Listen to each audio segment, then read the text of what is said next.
Well, good morning everyone. We're off on a ramble to Bradford today, the former woolen capital of the UK. That's since shrunk, no joke intended.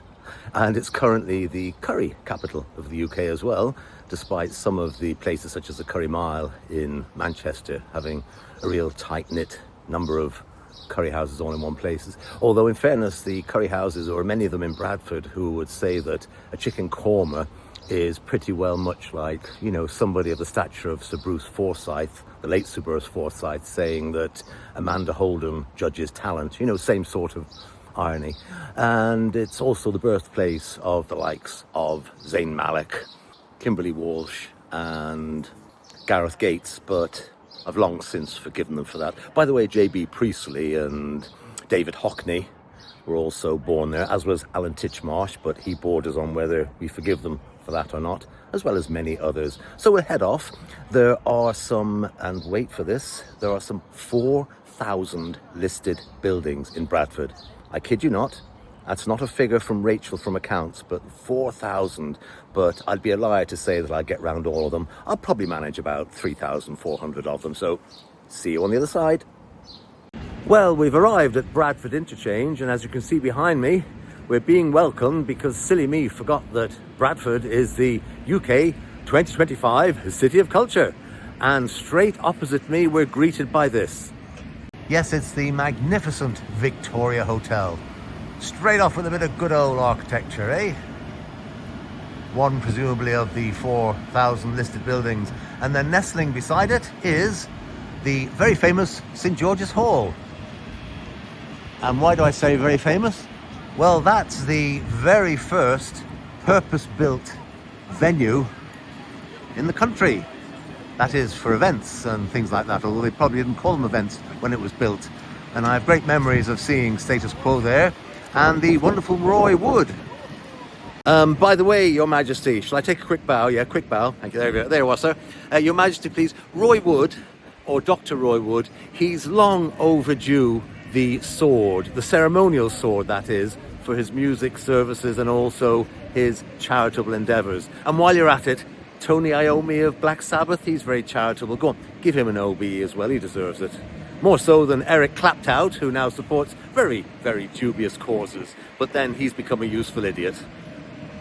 Oh, talking about His Majesty, I wonder, maybe did his late mum drink here? I don't know. Anyway, onwards and forwards to Bradford, innit? Sorry, I didn't say that. And there we go, a close-up of St George's Hall. What a venue to have a concert in, eh? Wow. And then as we swing round from St George's Hall, some more presumably of the 4,000 listed buildings, we are greeted with the central plaza of the city. And look at this. Architecture or what? That's the City Hall complex, that is. And I think you agree it's mirrored beautifully by, yes, a carbuncle, the Bradford Hotel. And as we come down from the station, this is one of the main pedestrian thoroughfare shopping centres, and quite amazed at the number of people, bearing in mind it's a Wednesday and it's only just 11:30. And I can't resist but having a dig. As you can see, we've got quite a propensity of gambling dens.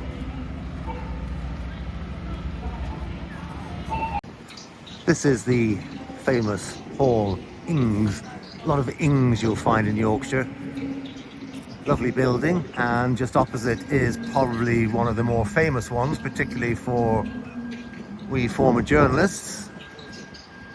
It's the home of the Telegraph and Argus. Many a time I've been in there, and that was one of the first buildings some years ago to adopt the old Daily Express style glass thingy that you see in Manchester. Oh, I'm sorry I didn't bring a bicycle. I could have spent over an hour cycling to Leeds. Not with those hills. You may have seen on the sign I just showed you, Shipley. Well, of course, just outside Shipley, you've got Salt Air. and it's a UNESCO World Heritage Site. It contains, this is just for information and to bore you to death, it contains the one-time largest industrial building in the world, Salt's Mill.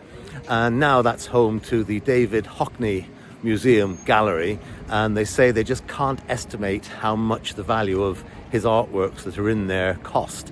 And also, should you go to Saltaire, be prepared, because it's one of the towns of sobriety in the UK, in as much as you cannot buy a bottle of beer or a glass of beer or a glass of alcohol spirits anywhere within Saltaire. And speaking of things literary, as we did with the Telegraph and Argus, the Bronte sisters were born here, and I never did find out if Kate Bush ever solved her problem with Heathcliff. Did she? I don't know. Or did Kathy ever come home? Kathy, come home. Sorry, I'll stop that. And there is a City of Culture Primark. That's a monster. Just noted these as I passed by.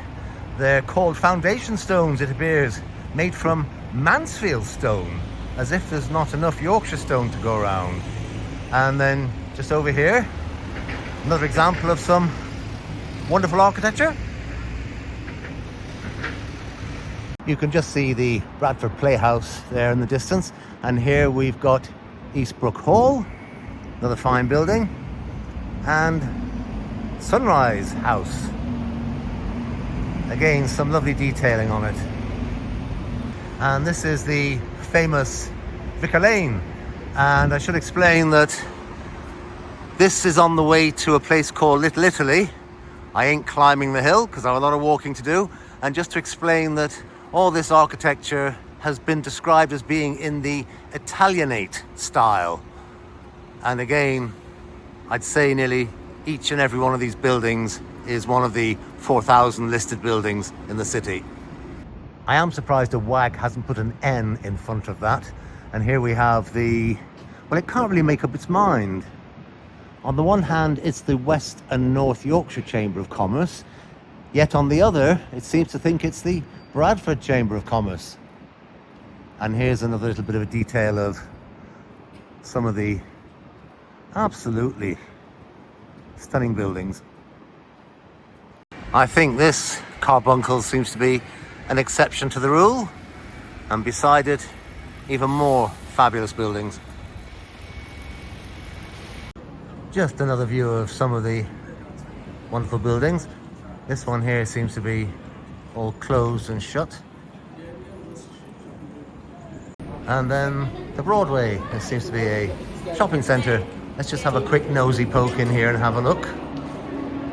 And I think it might be quite obvious to some people viewing this that yes, we're in Bradford. I'll not comment any further, but this is just a nice open big shopping centre like you'll find in any modern city. As we wander down, just to mention a couple of other famous people from Bradford. Well, listen, it's a major city, so there's bound to be famous people from here. Sir Tom Moore, the walking pensioner, he was born here. Stephen Frayne, who you'll know as Dynamo, he's from here. Ricky Wilson, the bane of dieters like myself, because he always seemed to be predicting a diet. Yes, he's from, sorry, that's an awful joke, the Kaiser Chiefs. He Kaisered from here. Michael Rennie, the actor from The Day the Earth Stood Still, he hails from Bradford, as does Molly Sugden. She was Mrs. Slocum in Are You Being Served? She actually started her acting career aged 11, which was probably back in the 1700s. Also Eric Knight, as in the creator of Lassie the Wonder Dog, and the TV presenter Anita Rani, she also hails from Bradford. Right, enough famous people. I see here the Bradford Arts Centre is undergoing refurbishment. Again, another lovely building, so typical of the architecture here in the city. And very much involved in the 1870 original Education Act is W.E. Forster, who gives his name to a square in the city. And just in passing, in 1906, Bradford was the first place in the UK to introduce school meals. I've just spied the entrance to Bradford Cathedral. Very imposing. Steps and all the way. Let's go and have a look, shall we? Haven't time to go into the cathedral itself, but we'll just go and have a look. Yours faithfully. Oh, by the way, just some boring information. Did you know that when you write a letter, if you're writing to somebody for the first time, you say yours faithfully, and then when you write again, you say yours sincerely? Just thought I'd let you know that. And here we are, ascending the rather imposing entrance to Bradford Cathedral. Let's see what it holds in store for us. And as we come up from down there, just pan around quickly, view of the city and some of the wonderful buildings, and going a bit speedily, I know, sorry. There she blows, Bradford Cathedral. And lovely gardens for the cathedral. I do like a bit of cathedralising if I can, but it's such a short visit, and surprisingly, it only being some sort of 30-odd, 35 miles, it's quite a tortuous journey to get here by train, so we'll have to go inside another day. Goodness me, it has one heck of a heritage.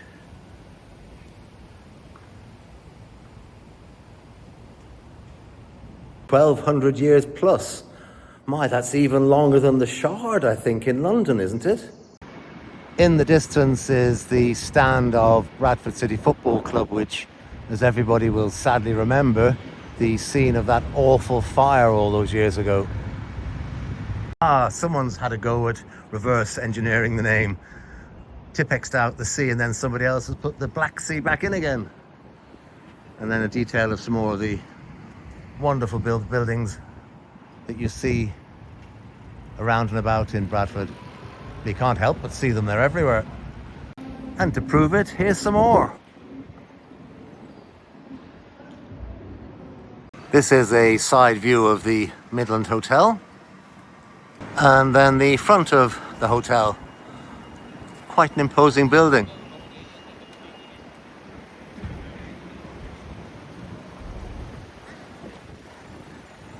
It is, of course, really a train station building, in as much as we're just off Foster Square, the second train station in the city. And this is called Non-Expensive Side. And this is Kergate. Funny actually, they don't pronounce the K in Kirkgate, and they don't pronounce the T in Britain either, so many people. And this is up to, if I remember correctly, trusting my memory, it's up to the market area, or should I say the covered markets. And the shoulder of mutton I mentioned because I've spied a form of blue plate. There we go, it's a typical 19th century public house dating from 1825. And a Piccadilly, which is not necessarily up to the standard of Piccadillys we've come to expect from Manchester and London. And this fine building is a now closed Santander Bank. And as we wander down Peace Hall Yard, please don't say that quickly because Peace Hall sounds a bit rude. You can see some more fine architecture. I must say the City Vaults is a fine looking pub.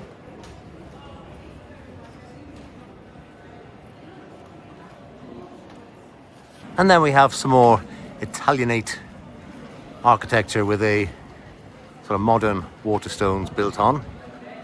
And some more buildings here. It's just everywhere you go, these incredible buildings. And you can see here, just wonderful.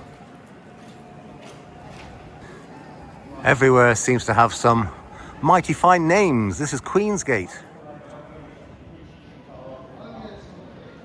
And the strangely named Drum Winder. I thought the only winding that drums do is parents who get wound up by their sons or daughter who decide to buy drums. You know, I've just found out something new. I never knew Rolex sold cushions. And there we go, a view of where we've just come from. Oh look, it's called Lefteris. I wonder if that abomination Jeremy Corbyn has an interest in that one. With the hills and narrow streets, very reminiscent of Haworth, but on a very small scale. Haworth, of course, Bronte sisters again, and how it is actually not too far from here. And as we come out, there's another view of the absolutely magnificent town hall.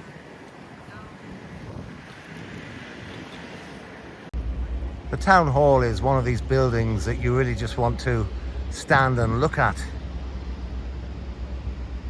I remember doing the same with the town hall in Vienna. You just want to stand there and look at it. It's just wonderful. A little close-up of the magnificent town hall, just stopping by to the Bradford Police Museum.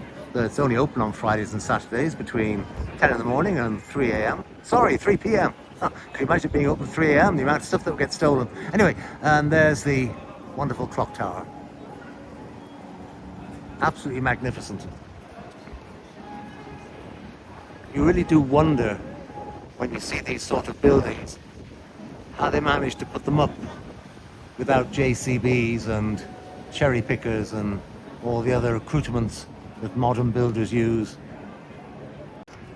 And just a quick peek at the back of the town hall. It's just magnificent.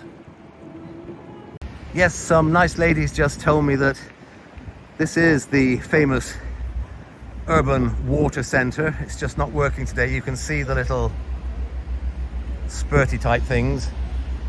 And it's the largest urban water feature of any city in the UK. Well, it was so long ago since I was last in Bradford that we came to see Paul O'Grady in Prisoner Cell Block H, the musical. We came on its last Saturday night and it was so hilarious.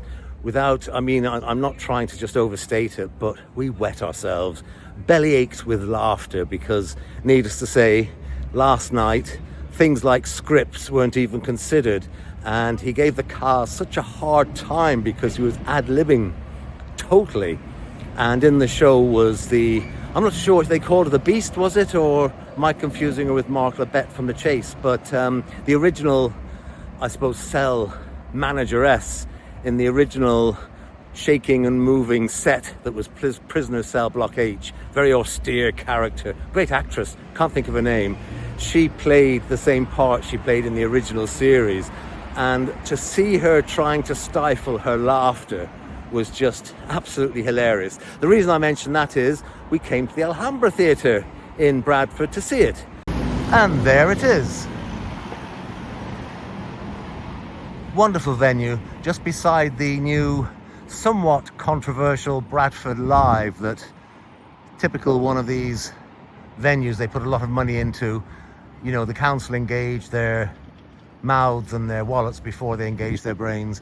And there's another view up towards more of the wonderful architecture leading out of the city. And beside the Alhambra is the National Science and Media Museum that used to be called just the Museum of Photography at one stage, and it's got an ice skating rink. Well, it used to have an ice skating rink. I remember falling off the ice there many a time some 30, 40 years ago. And then just up there, which lorry going past, just up there is the way to some of the most fantastic Indian, Pakistani and Bangladesh restaurants you'll find anywhere in the country. And some even have places where you get a spoon, that's about it. And if you ask for a knife and fork, you get thumped because you're expected to eat with your chapatis or your hands. And I'm not being derogatory when I say this, but you can't beat a good old-fashioned wipe your feet on the way out curry restaurant in Bradford. None of your synthetic kormas and tikka masalas. It's all the real stuff where you have to ask the proprietor what's in it. I mean, what's in it from the point of fact of how strong it might be. And some side detail of the Alhambra. Wonderful theatre inside, at least it used to be. And then we'll just swing round here to a nice little memorial area commemorating those from the World Wars who gave their lives. A little more detail of this area. And there's dear Queen Victoria, presumably not amused as she never was. And a war memorial there A nice multi-faith one, and deservedly so for all the people who gave their lives. As I wander around, I'm getting a little bit worried.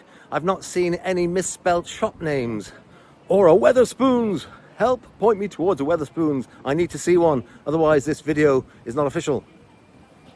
And here we have the Fountains Church, a quite modern building. I don't think they're out worshipping the fountains at the moment because they ain't working. This appears to be an honorarium to Sir Titus Salt, he who founded Salt's Mill in Saltaire that we talked about a little earlier on the video. Oh, guess who's back? Lombardo's. I didn't know it had gone. On reflection, it doesn't look very back to me. I see they do that wonderful Middlesbrough cholesterol meal, the Parmo. Ah, j'adore, which is a French word, I believe, but it doesn't seem to deflect from having an English breakfast available. And yes, it would seem that the ice rink is still going strong. A bit forlorn looking it might be, but it's now the ice arena, no less. And this seems a little bit ironic. I mean, this building is just, well, defies description really. But it's, on the side of it, it's got a City of Culture advertisement, which seems to be, I don't know, sort of slightly at odds with the building itself. Not very cultural in my humble opinion. The rather architecturally interesting Clyde House, formerly a bar and bistro, I don't know what it was beforehand, looks a bit forlorn, doesn't it? Oh, Dystopia VR, goodness me. Everywhere I go there seems to be signs of Jeremy Corbyn. PwC blocking the view of the town hall. Yes, next to Dystopia we've got Joseph K and the message that certainly does relate to Jeremy Corbyn. Let's pretend that we're human beings. He does that very well. Sorry, I'll stop being political. I don't get this one though. Culturally served brew. That makes no sense whatsoever. Sorry, Joseph K. You're talking nonsense. And a closer view of the Science and Media Museum, which, again, time being limited, I won't go into, as in won't enter, because I'd probably spend hours in there. I have been many years ago. And then a view over the city and the way out towards the likes of Shipley, Keighley and all the rest up that way. And lo and behold, a statue to the author J.B. Priestley, who died at the ripe old age of 90, having provided so much fine literature to people. And he's sitting in front of the Media Museum and the ice skating arena. Where we are here in Bradford, we're not too far from Guiseley. And you may ask, well, what's Guiseley? Well, Guiseley, although it has a Leeds postcode, it's right on the edge of the Bradford borough. And quite a hive of activity, that little town of Guiseley. I mean, first off, it's very famous for the original Harry Ramsden's. And we mentioned, of course, Harry Ramsden was the uncle of Harry Corbett, the sooty man. But also in Guiseley, there was Shire's Bathrooms head office, as well as Greenwood's Menswear. Do you remember them? Their head office was there. You had Crompton Lighting, Wendy Wools, and also the very, very iconic Silver Cross Prams were all based there. And on top of that, you had the Morrison's flagship store that was built, the very first one, oh crikey, now that's 40 years ago.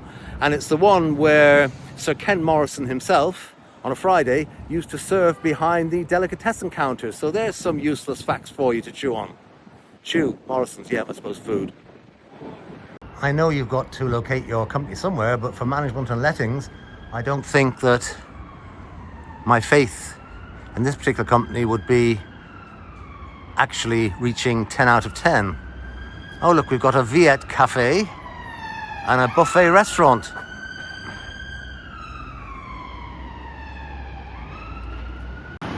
And that's the main road out of Bradford to Leeds. And I see here the Leonardo Hotel, which was once upon a time a jury's inn, and quite a big one too. Well, I'll say one thing, Bradford has plenty of hills. Gosh, masonthreads.com. I think they should rebrand that to masonthreadbare.com. My, how the mighty have fallen. Very large building once belonging to T.J. Hughes. They were at one stage anyway, the poor man's Selfridges. Although whether they sold fridges or not, I'm not too sure. Oh, the Mechanics Institute Library, and my little beady eye has just caught a blue plate. Ah, it seems dedicated to Florence White. She was a campaigner for spinsters' pensions.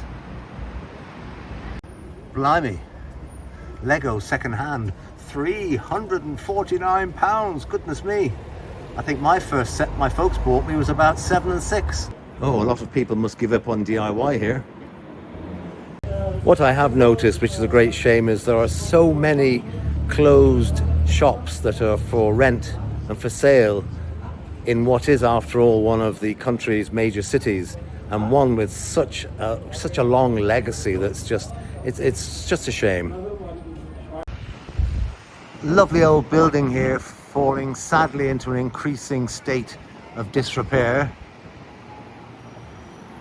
and of course the tenant below Wilko gone and almost now forgotten. Goodness, this area called Rawson Quarter does need a bit of a, I suppose, an electric shock to bring it back to life. Although some lovely buildings here, as you can see, more architectural detail. One shop after the other in this area, all closed. Unless I'm being mistaken and they're doing some renovation work and going to knock the whole lot down, I don't know. Oh, deep joy. A hill going down for a change. Hip hip hooray. Nice looking former Talbot Hotel. And underneath is Miss Nails. Well, if you didn't bite them, you wouldn't miss them. And as I mentioned, everywhere you go, this wonderful Italianate architecture. We've just seen the Talbot Hotel, so we'll just spin around and you can see Bank Street with some more fine examples there. I'm not too sure whether this part of the city is either just depressed or very depressing. But listen, that's the way it is nowadays, sadly, with a lot of city centres, and not much we can do about it unless there's some active, a little bit of proactivity to get rents down and rates down and get businesses in, because at least then there's a bit of generation of money. And at the bottom here, a rather fine former bank building that seems to be to let. A legacy of how wealthy the city was when it was the wool capital of the UK. And back full circle to a place called Hustlergate, which, well, I was expecting some chuggers if it's called Hustlergate. Plainly not. Some have attempted to chug me for Scottish Power and several charities. And they're very aggressive, these people. They stop you and get right in your face. Well, just fancy that. An establishment that serves not only coffee, but food as well. Very unusual for a cafe. Oh, and I've just seen this is the old wool exchange. There we are. A little bit of Bradford history. Oh, Lord Palmerston, no less, the then Prime Minister. He laid the foundation for the wool exchange. Well, there we go. Warhammer. And there's no better hammer than that war one there. Crikey. Anyone fancy joining the Mile High Club? That's a new thing to do. Well, never mind, I won't go there. That's an example of what I was saying about the banks. In all my videos, they always seem to have the money to produce these things. And then as we look down here, we can see we're back, leaving the north end of the town and back to the magnificent town hall in the square. A nice bit of gatery here. We'll see again some lovely buildings again in the background, but that's all you're going to see in Bradford is one lovely building after the other.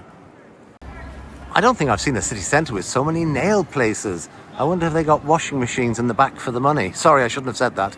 And I've just spied the Prudential Assurance buildings, which seems to be out of character because it's of red stone. The Crown Sports Bar has a very imposing figure at the top there.